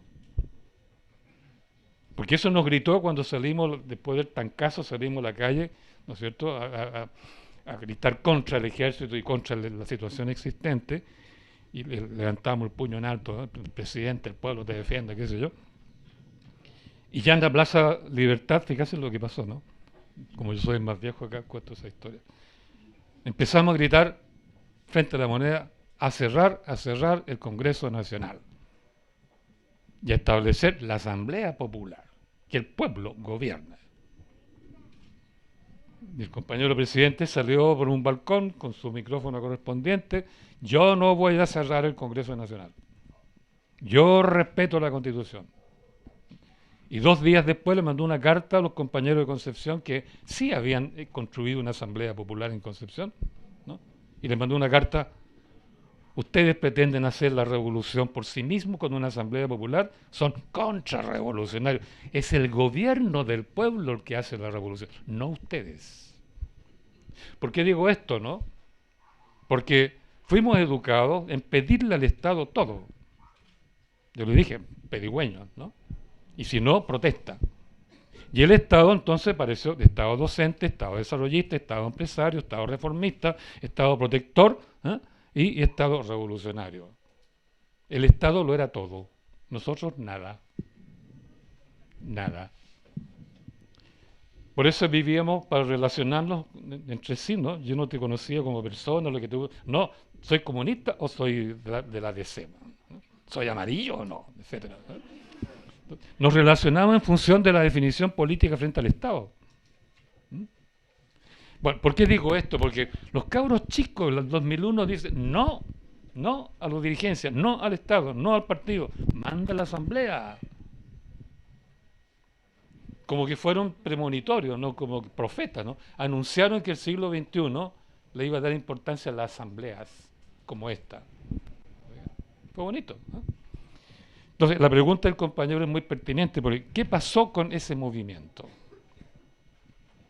Y ese lleva un análisis largo que no podemos hacer acá. Yo lo conozco porque participé en todo eso. Yo vengo participando de los años 50 y tanto en adelante. Varias cosas, ¿no? Bueno, ese movimiento que partió el 2001 sacó una segunda versión mayor todavía el 2006, ¿no? El 2001 fue el mochilazo que se llamó. El 2006 fue el pingüinazo. En el 2001 salieron en total 80.000 chiquillos a la calle, sobre todo en Santiago. El 2006 salieron 1.400.000 cabros jóvenes en todo el país. Y la misma consigna, la asamblea manda. Claro, rodaron cabeza de ministro. El problema es que, si usted se fija, no sé cómo diablos los cabros intuyeron eso. Adolescentes, ¿no? Y nos dieron una lección absoluta a los adultos que seguimos pensando en el Estado, etcétera, ¿no? La cosa comenzó a cambiar cuando ese movimiento se trasladó al movimiento universitario. Y el movimiento universitario no siguió con la línea de la Asamblea Manda. El movimiento universitario comenzó a exigir reforma educacional, pero a exigírsela al Estado. Exigírsela al Estado. Y por tanto sale a la calle masivamente, salían 200.000, 1.000.000, ¿eh? Pues salió gente que no eran estudiantes también. Pero a exigir, a pedir que el Estado hiciera la reforma educacional. Y comienzan a marchar. Marcha tras marcha, tras marcha, tras marcha. Plaza Italia hasta Bascuñán Guerrero, pasando frente a la Moneda. ¿Sí? Y pedir. Yo conversé con varios dirigentes de ese tiempo que habían sido alumnos míos por un lado o por otro. Yo le dije, pero ustedes están repitiendo el movimiento de masa de la época de Allende, cuando el Estado lo hacía todo. ¿Dónde está la propuesta de reforma que ustedes quieren? ¿Dónde está la propuesta de cómo vamos a educar a los niños de Quilpué, de acuerdo a la pregunta de la compañera acá? ¿Cómo vamos a resolver el tema de que en Chile tenemos un 70% de cabritos guachos? ¿Ah? Sin papá o sin mamá, o porque nunca tuvo, porque se separaron. Tenemos un récord mundial que ya teníamos en el siglo XIX, pero ahora es el doble. No tenían respuesta los estudiantes. Todo su proyecto de reforma, digamos, de movilización, era reclamo contra el sistema, exigencia de reforma, pero no tenían la propuesta. No se habían reunido, como se reunieron en 1920, para proponer una ley el año 1924, entre paréntesis. Se reunieron Asamblea Nacional, profesores, estudiantes, trabajadores de la FOCH, empleados públicos, en una Asamblea Nacional para dictar el nuevo sistema educacional para la República de Chile. ¿Y cuál fue lo que propusieron? La comunidad se autoeduca, no al Estado docente. Pero este gran movimiento estudiantil del 2011-2012, donde sobresalió ahí una dirigente del Partido Comunista muy buena moza, ¿no?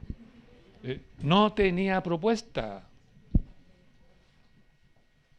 Entonces no podían establecer un mandato, ¿se fijan? Todas las enormes movilizaciones callejeras, las marchas por todo el país, ¿no?, eran peticionistas. Entonces, ¿cómo respondió el gobierno? Decirnos una comisión donde el 69 o 80% lo designaba entre los políticos mismos, y una débil representación estudiantil, que como no tenía propuesta, los demás se la comieron en la comisión, y eso resultó una reforma educacional que ustedes la conocen.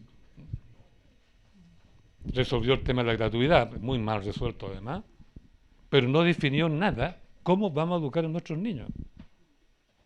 ¿Qué queremos educar? No, hasta el día de hoy no sabemos. No sabemos. Entonces yo diría que el movimiento se diluyó porque primó la cultura de masas del periodo anterior. ¿Te fijas? La idea todavía latente en mucha gente, el Estado lo resuelve todo. Nosotros nos toca pedir. La política es de los políticos, no es mi cuestión. ¿Te fijas? Y eso es lo que ha caracterizado los movimientos sociales en Chile desde 2011 en adelante, exceptuando las rebeliones de las asambleas territoriales de ciudadanos. Magallanes, Aysén, Freirina, la de Calama, la de Chiloé y otras más, ¿no?, que son distintas. Pero los estudiantes, los trabajadores, los empleados públicos han seguido con la cultura de masas, desfilando frente al Estado, con el puño en alto, ¿cierto? Y uno se cree macanudo con el puño en alto, ¿no?, y le tiré una piedra, un paco, le ha hecho un tema encima, ¿no? Bueno, pero eso no resuelve nada, y no ha resuelto nada en 200 años. En 200 años. Entonces el problema está que lamentablemente estas grandes movilizaciones se han diluido en la vieja cultura de masa, y eso le conviene a los políticos, porque al final ellos deciden. Por eso se convocó un proceso constituyente por ahí, ¿no? Resucitaron la palabra cabildo, absolutamente anárquico, que se sabía que tenía que, igual que el río Loa, ¿eh?, deshacerse en la arena antes de llegar al mar, en las arenas de la clase política. Ahí murió. Ahí murió. Bueno, por eso el primer tema tiene que ver mucho con problemas de fondo. Después está el tema de las mancomunales, movimientos sindicales. Yo creo que hay que resucitar a un señor que lo mataron, que le rinde un homenaje, pero que lo mataron en su contenido de fondo, que es Luis Emilio Recabarren. Luis Emilio Recabarren. En muy pocas palabras, ¿no?, porque podríamos hablar un curso entero de Luis Emilio. Recabarren no estudió en la universidad, para que sepan. Recabarren no se empapó de las ideologías políticas europeas, ¿no?, del siglo XIX, que estaban emergiendo por lo demás, ¿no? No. Él se educó en Chile y pensó Chile por su cuenta, con sus recursos, con sus elementos, sin haber estudiado. Y lo pensó genialmente. Y no habiendo estudiado, sacó un discurso el tipo que fue construyendo una propuesta. Es un político de izquierda, digamos, si se podría decir, de recabar en eso, que giró en torno a una que la protesta. Es el único pensador político chileno puro que pensó Chile, la realidad chilena, con los trabajadores, con su propio pueblo, para construir una propuesta. El único. Ahora, no lo escribió en un libro como Lenin, ¿no es cierto?, el qué hacer, ¿no?, ni lo escribió como Marx en manifiestos, no. Lo escribió en artículos de periódicos, porque periódicos que él iba fundando con los trabajadores. Porque fue, digamos, refinando su pensamiento siempre en deliberación con los trabajadores. Por eso su pensamiento al mismo tiempo fue el pensamiento de la mayoría de los trabajadores de ese periodo. Pero ¿qué pasó? Que la propuesta de Recabarren, para decirlo cortito, Exactamente lo que aquí queremos que se haga. Él dijo, hay que fortalecer las comunidades de trabajadores del pueblo. Hay que construir el socialismo, fijarse bien, construir el socialismo donde el pueblo vive y donde el pueblo trabaja, no en el Estado burgués. Repito eso, ¿eh? El socialismo lo construimos entre nosotros, queriéndonos, amándonos, defendiéndonos, pero al mismo tiempo creando, trabajando, produciendo, en el lugar donde vivimos, aquí, y en el lugar donde trabajamos, porque ahí somos mayoría. Ahí podemos ejercer el poder y nadie nos va a ganar ahí, ¿no? Porque conocemos a fondo el lugar de trabajo y a fondo el lugar en que vivimos. Entonces no hay que construir el socialismo en el Estado. Podemos tener diputados en el Estado, pero no es para construir el socialismo ahí. Es para molestar a la burguesía en sus propios templos, ¿eh? Para molestarlos ahí, no dejarlos dormir. Bueno, por ahí iba gruesamente. Y eso lo expresó en su proyecto de las mancomunales. Él creía que el socialismo había que construirlo en lo local, por eso habló del socialismo municipal. Por eso dijo, tenemos que controlar los municipios. Y los municipios pueden tener empresas municipales productoras, cooperativas de consumo, comerciales, y nosotros podemos gobernar el municipio y gobernar esa empresa para beneficio del pueblo. Bueno, resumo su pensamiento. Y eso quedó en la mancomunal. ¿Qué pasó con el pensamiento? 1917, revolución bolchevique.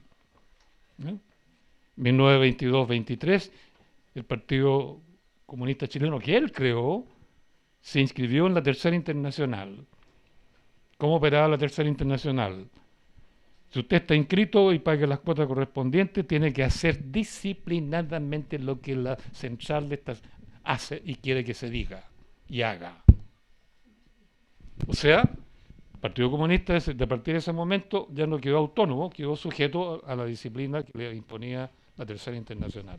¿Qué significó eso? Recabarren, hay que hundirlo. ¿Te fijas? Un partido disciplinado que obedece a una estructura de revolucionaria internacional tiene que eliminar el pensamiento de un caballero que decía, no, construyamos nuestro socialismo aquí, autoeducándonos y acordando entre nosotros lo que vamos a hacer, ¿no? Por eso que recabaron, ustedes saben, el mismo partido que lo creó, lo desautorizó públicamente y lo condenó 5 veces. 5 veces. Entonces, por eso Recabarren pasó al, digamos, al como de 2 partidos, pero su pensamiento se rechaza. Por eso no se conoce. Todos hablamos de Recabarren, el padre del socialismo chileno, pero nada más, pues eso es todo. Su pensamiento está borrado. Por eso es importante volver a leerlo. Es difícil porque su pensamiento está diluido como en 500 diarios distintos, en distintas épocas.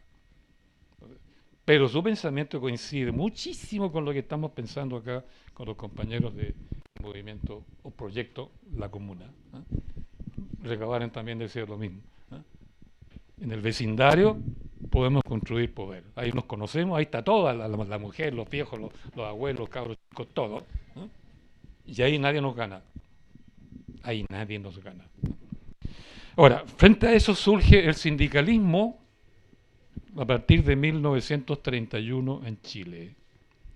Toda la tradición popular del movimiento obrero, los trabajadores, los profesores, etcétera, estaba centrada en esta idea de la comuna. Y Recabarren fue su líder. ¿Qué pasó el 31? ¿Qué pasó antes, mejor dicho? 1917, ya dije, revolución bolchevique. 1919, las potencias vencedoras en la Primera Guerra Mundial decidieron que aparte del peligro del fascismo alemán, o lo que fuera, que viniera de ahí, el peligro mayor venía de la Unión Soviética por la revolución bolchevique. O sea, las potencias vencedoras de la Primera Guerra, ¿no? Francia, Inglaterra, sobre todo Estados Unidos, deciden acordar una política obrera a nivel mundial y organizan la OIT. Y hacen grandes conferencias mundiales para discutir y acordar la política oficial de los países capitalistas liberales que habían ganado la guerra. Una serie de conferencias internacionales e invitan a Chile, cuando era presidente Alessandri. Cuento estos detalles porque hay muchas cosas que se prestan a la confusión. Como gran cosa, Alessandri dice, sí, acepto, porque primera vez que invitaban a Chile a una conferencia internacional. Y mandó a su secretario personal, don Moisés Poblete Troncoso, abogado. Y este señor asistió a la primera conferencia internacional en Ginebra de la OIT. Y ahí se quedó y siguió trabajando hasta como el año 84. De la OIT. Ustedes saben que la política que acordó la OIT en lo esencial fue que los trabajadores para defenderse, lo mismo que había dicho el Papa el Papa León XIII, ¿no? Que se organicen y se defiendan, qué sé yo, de los abusos. Eso sonaba muy lindo. Pero la OIT acordó la siguiente cuestión. El órgano de defensa de los trabajadores tiene que ser el sindicato. Y el sindicato está formado solo por obreros de una planta industrial específica, supongamos la CAP o supongamos Vestex, cualquier cosa, ¿no? Y dicen, la principal y única función del sindicato industrial es negociar con el patrón el contrato de trabajo, por tanto de salario. Y agregaron, le está al sindicato absolutamente prohibido involucrarse en ninguna otra actividad que no sea esa. Por tanto, ¿qué le prohibían al sindicato? Hacer política, pues. Por eso, este señor Moisés Poblete Troncoso, después lo llama Carlos Ibáñez del Campo en su dictadura, le dice, redácteme el Código del Trabajo. Y el Código del Trabajo, el 31, es copia fiel del acuerdo de la OIT. Y si ustedes leen el texto con detalle, dice ahí clarito, ¿no? La obligación fundamental y única del sindicato es negociar con el patrón el contrato de trabajo. Punto. Actividad económica, ¿se fija? Referida al patrón, nada más. No puede hacer política. Y ese código de trabajo se aplicó compulsivamente, era obligatorio, había que organizarse en sindicato o no. Y eso mató a las mutuales. Las mutuales sí que hacían política. Recordemos, a través de las asambleas nacionales que convocaron, dictaban leyes, dictaron constituciones, ¿eh? Ejercieron soberanía. En cambio, el sindicato quedó convertido, pliego de petición contra el patrón, huelga contra el patrón, negociación con el patrón, todo con el patrón, punto, y no hacer política. Por eso el Código del Trabajo mató a las mutuales, mató a las mancomunales, mató las escuelas propias que tenía la FOCH. Desde entonces los trabajadores ni se preocupan por la educación. Por eso la CUT nunca se ha asociado estrechamente con los estudiantes. Nosotros siempre fracasamos, ¿eh? El intento de unirnos con la CUT para hacer cosas grandes, pero no. Los profesores lo mismo. ¿Qué dijo la CUT últimamente respecto a la reforma educacional? Nada.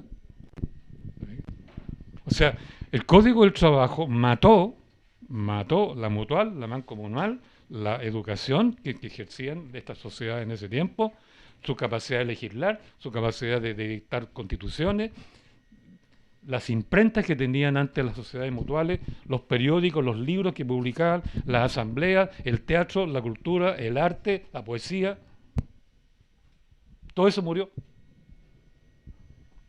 Por eso después del 31 ya no hay diarios que organicen las mutuales, sino que hay solo diarios por partido político y punto. Y eso fue siniestro. Por eso que, para terminar, son largas las respuestas, ¿no? Claro. Por eso es que el movimiento sindical en Chile se impuso dictatorialmente, Carlos Ibáñez del Campo, decreto con fuerza de ley, ni siquiera fue ley, ¿no es cierto? Un modelo OIT que se inspiró en crear, digamos, una posibilidad de rechazo absoluto a la revolución bolchevique entre los trabajadores y que mató la politización del trabajador y por tanto creó el monopolio de los partidos sobre la política. Y los trabajadores mismos no hacemos política. Entonces, para ser soberano tenía que militar en un partido. Y el partido, a su vez, sabemos cómo funcionaron. Por eso es muy lamentable la situación del movimiento sindical hoy día, porque si el Código de Trabajo del 31 fue como fue y destruyó la soberanía política del pueblo, el del 79 más la reforma posterior es peor, pero es peor, porque no solo nos impidió hacer política, ¿no?, sino que además desintegró el movimiento sindical, ¿no?, absolutamente. Vamos a entrar en detalle. Porque en el fondo el plan laboral del 79 lo que apunta es a institucionalizar por todas partes el trabajo precario, no el trabajo con contrato permanente. Yo les digo, hoy día en la universidad, otro problema, ¿no? El 70% de los contratos en la universidad son precarios. Contrato por semestre, a honorarios, sin imposiciones, sin vacaciones. Entonces, ¿cómo los académicos, que en un 70% son precarios en la universidad, van a investigar problemas de fondo? Nada, pues. ¿Sí? Entonces, por eso es que es un gran tema, porque hay que, entre otras cosas, ¿quién dictó el Código del Trabajo? Los trabajadores, ¿no? Ni el del 31 ni el 79. Tampoco dictamos la Constitución del 33, ni la del 25, ni la del 80. La gran tarea que tenemos por delante como trabajadores es dictar nuestro propio Código del Trabajo, cara a cara con el patrón, al margen de los políticos. Estamos trabajando con códigos, de repente hay cursos de capacitación laboral que yo encuentro por ahí. ¿Y qué es lo que dicen? Que no se nos caiga el movimiento, macho. Ah, ya.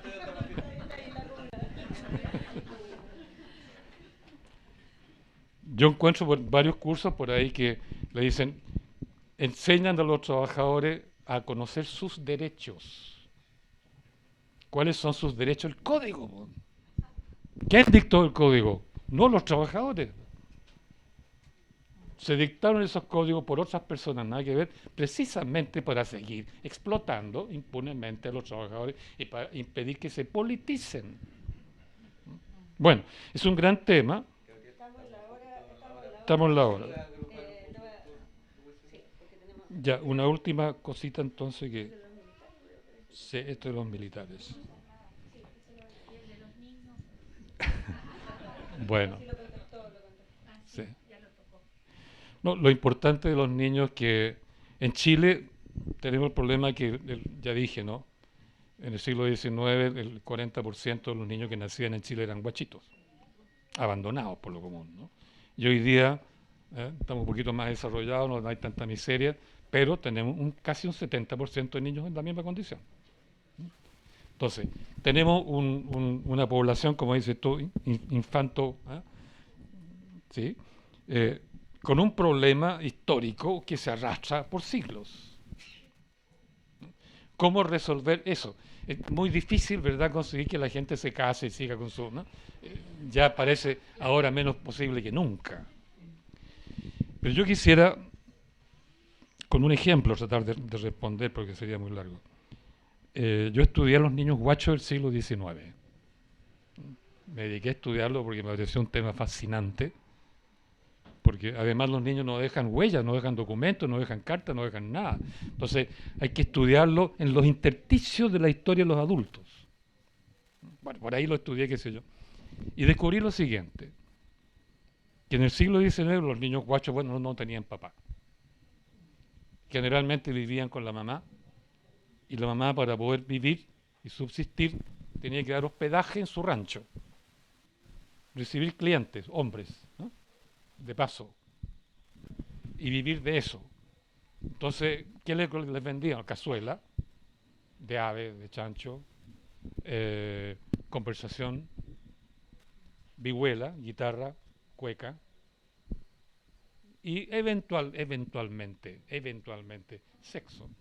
El sexo no se vendía, surgía naturalmente en ella con algunas parejas. Por eso ellas no se podían casar porque todos los hombres andaban arrancando porque eran guachos y porque eran bandidos, por lo que sea. Entonces no habían parejas populares. En cambio ellas podían amancebarse con un señor 2 meses, 3 meses y no más porque el tipo tenía que irse, ¿no? A buscar trabajo o arrancar porque era bandido, ¿no? Entonces, en ese contexto, yo estudié los niños. Y estos pobres niños que colgaban 7 o 8 alrededor de una mamá, que vivía de esa manera en un rancho, de ahí el sentido de hospitalidad de la mujer popular chilena de esa época, ¿no? La mamá no podía atenderlos porque, fíjate, tenía que trabajar todo el día en distintas cosas, y los cabros chicos formaban pandillas y partían a robar por aquí, por allá, a jugar guerras de piedra en el río Mapocho en Santiago, ¿no? De un lado en la ribera a otra, y a lo que quería llegar, hombre que llegaba al rancho de esa mujer de paso o a quedarse 2 o 3 días, porque les traía regalos a eso de la mujer y ella, quédate 4 o 5 días o 10 días, lo que tú quieras, hasta que tenía que irse. Y esos hombres que pasaban por el rancho, ¿no? Todos asumían una cierta paternidad con el cabro chico. Todos querían ser papá, aunque fuera por un rato. Y ahí se gestó la costumbre de hacerle cariño a los cabros, enseñarles cosas y darles plata. Tal vez hoy día no se use, ustedes no saben nada, pero yo de chico, cuando iba a ver algunos tíos viejos por ahí, siempre me daban plata. Llegaban clientes a la casa, mi papá tenía un garaje, me daban plata, ¿no? Era de costumbre al cabro chico, solo, guacho, qué sé yo, darle platita para que le ayudara a la mamá o lo que hiciera. Entonces, ¿qué descubrí yo ahí? El papá biológico, un chiste, ¿no? Pasó por ahí, dejó y desapareció. Pero los amigos de la mamá, los clientes de la mamá, ¿ah? Los huéspedes que pasaban por ahí, cada uno asumía al cabro chico con un sentido paternal. No tenían papá directo, biológico, pero tenían un pueblo entero que los acogía. Si ustedes estudian eso, en los barrios populares hay clubes todavía deportivos que son re antiguos, ¿no es cierto? Yo no sé si aquí hay algún club, ¿ah? Pero normalmente tienen 40, 80, 100 años, ¿no? En Renca, por ejemplo, en Santiago, yo vivía cerca de Renca, habían 2 clubes, el Defensor de Renca y el otro no me acuerdo, Sporting creo que era. Todos con 80 años cuando yo estaba, ¿no? Duran mucho, son estructuras arcaicas, ¿no? Y si ustedes estudian cómo funciona un club de barrio, siempre está gobernado por caballeros de edad que le dicen don. Don Pedro, don, son dones, ¿no? Una categoría superior. ¿Qué hace ese caballero? ¿No? Oye, cabrito, ven a jugar ping-pong, ¿no? Ven a entretenerte acá, cabros que pasan por la calle, ¿no? Ven nomás y le van inculcando la idea mensana incorpore sano. O sea, se hace deporte, ¿no? Cabrito, vean cómo hay un liderazgo masculino ahí que no es el papá, pero que se ejerce paternalmente sobre los cabros chicos. Yo estudié el problema de las poblaciones en los años 80 y 90, durante la dictadura. ¿Quiénes asumieron el cuidado de los cabros chicos? Eran los jóvenes, ya no los viejos, los jóvenes, ¿eh? Y los jóvenes le hacían tizada a los cabros chicos, formaban escuelas que operaban en las calles, en los potreros, organizaban veraneos en la playa y se llevaban un montón de cabros para allá, le enseñaron guitarra, de oída, porque no por música, le enseñaron instrumentos, y eso explica por qué, si en los años 60 teníamos 2 o 3 grupos de música popular, el Inti Illimani, el Quilapayún, etcétera, que nosotros mirábamos embobados hacia arriba, hoy día hay 20 o 30 grupos musicales en cada población.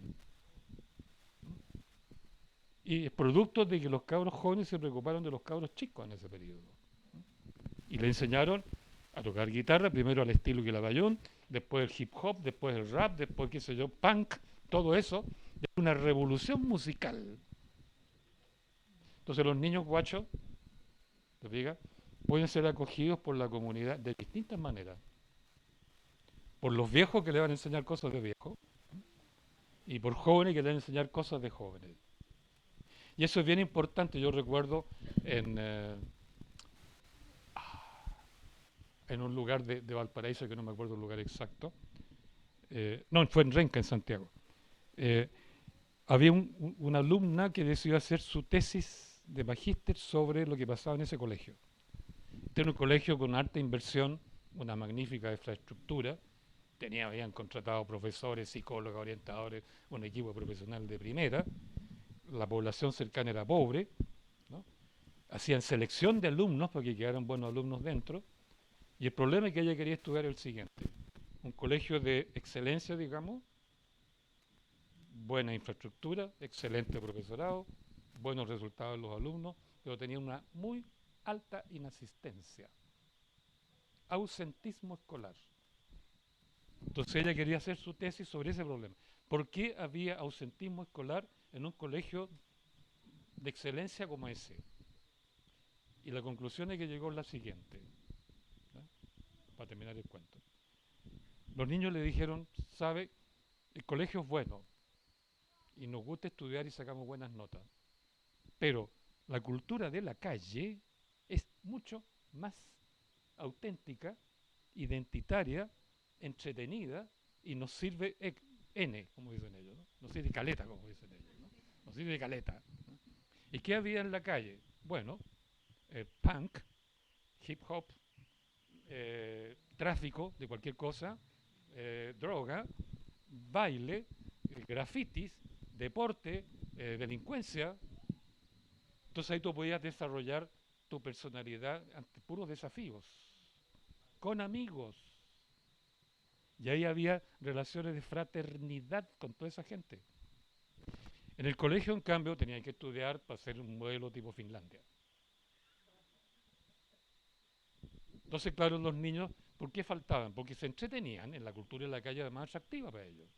Era más creativa, era más real. Dentro del colegio era Finlandia. ¿Se fijan? Pura exigencia, puro puntaje, pura competencia. Eso explicó. Entonces, la conclusión que sacó la niña, y sacaron otras personas que estaban... Lo que tenemos que hacer, y ahí va otra propuesta, es meter la cultura de la calle como asignatura de aula. Vamos estudiando hip hop, vamos estudiando las redes de droga que hay en la población, vamos estudiando la historia de los viejos, ¿no? Que los tenemos olvidados porque tienen una tremenda historia para atrás, ¿no? Vamos convirtiendo la calle y la cultura de la calle en asignatura. Y al revés, vamos sacando el aula a la calle. Integremos. Y de la integración resulta la comunidad. Y el cabro chico va a encontrar entonces factores de integración, estando en la calle o estando en el aula, pero dentro de su identidad. Eso es lo que yo podría decir entonces.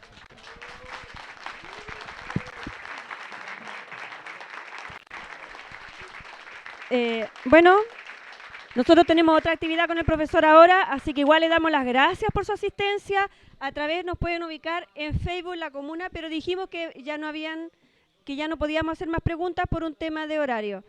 Así que nos pueden buscar en La Comuna, ya en Facebook, y ahí bueno se va a responder cualquier otra pregunta. Muchas gracias a todos por asistir.